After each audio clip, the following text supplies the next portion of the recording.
السلام علیکم friends, welcome to اور چینل۔ آج اس ویڈیو میں ہم آپ کو بتائیں گے ہمارے حضرت محمد صلی اللہ علیہ وآلہ وسلم کی عمر مبارک اور ان کی ازدواجی مطہرات۔ حضرت محمد صلی اللہ علیہ وآلہ وسلم کا پہلا نکاح حضرت خدیجہ رضی اللہ تعالیٰ عنہا سے ہوا۔ وہ ایک بیوہ خاتون تھیں۔ اس وقت حضور پاک صلی اللہ علیہ وآلہ وسلم کی عمر 25 سال تھی۔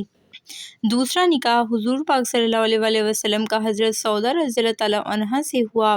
وہ بھی ایک بیوہ عورت تھیں۔ اس وقت حضور پاک صلی اللہ علیہ وآلہ وسلم کی عمر 50 سال تھی۔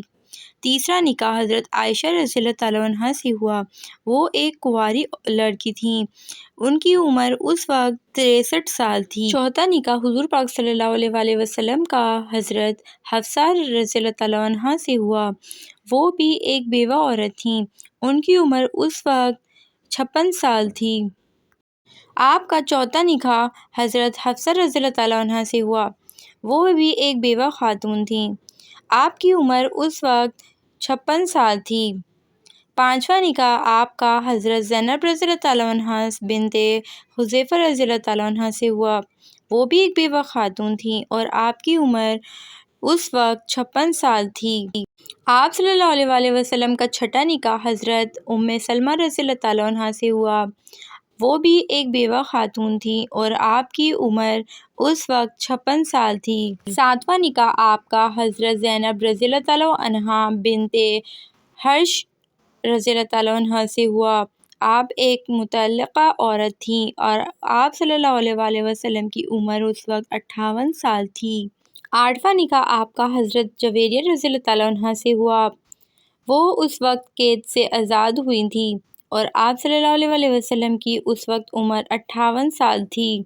نواں نکاح آپ کا حضرت صفیہ رضی اللہ تعالیٰ عنہا سے ہوا۔ وہ بھی قید سے آزاد کی گئی تھیں۔ آپ صلی اللہ علیہ وآلہ وسلم کی عمر اس وقت 60 سال تھی۔ دسواں نکاح آپ کا حضرت حبیبہ رضی اللہ تعالیٰ عنہا سے ہوا۔ وہ ایک بیوہ عورت تھیں۔ آپ صلی اللہ علیہ وآلہ وسلم کی عمر اس وقت 60 سال تھی۔ گیارہواں نکاح آپ صلی اللہ علیہ وآلہ وسلم کا حضرت میمونہ رضی اللہ تعالیٰ عنہا سے ہوا۔ وہ بھی ایک مطلقہ عورت تھیں۔ آپ صلی اللہ علیہ وسلم کی عمر اس وقت 60 سال تھی۔ اہم وضاحت: حضرت محمد صلی اللہ علیہ وآلہ وسلم کے یہ سب نکاح اس آیت سے پہلے ہو چکے تھے جس میں مسلمانوں کے واسطے بیویوں کی تعداد زیادہ سے زیادہ 4 تک مقرر کی گئی تھی۔ جنگوں میں بعض صحابہ کرام شہید ہوئے یا کفار مکہ نے مسلمان عورتوں کو طلاق دے دی تو حضرت محمد صلی اللہ علیہ وآلہ وسلم نے ان بیوہ یا مطلقہ یعنی طلاق یافتہ عورتوں سے نکاح کر لیا اور انسانیت کو بیوہ اور مطلقہ عورتوں سے نکاح کرنے کی ترغیب بھی دی۔ ناظرین، یہ تھی آج کی ہماری انفارمیٹیو ویڈیو۔ اگر آپ کو پسند آئے تو ہمارے چینل کو لازمی سبسکرائب کر دیں۔ اللہ حافظ۔